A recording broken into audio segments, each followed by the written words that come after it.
The other day, I was driving down the street in an unfamiliar place and I was about to run out of gas.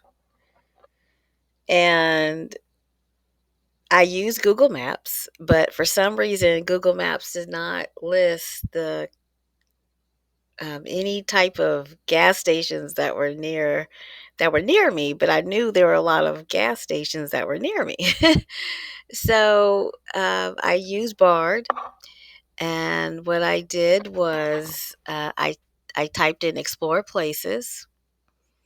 I typed in the zip code, and then I typed that I only had like less than 2 miles of gas before I would have to start walking.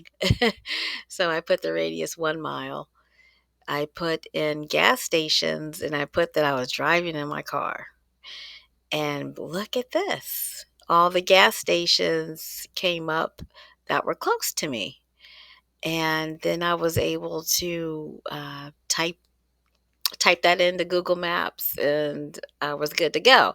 And another good thing, it tells you like the hours, like this was 24 hours, 24 hours, 24 hours. So that really, really helped. It's always nice to have a backup of Google Maps.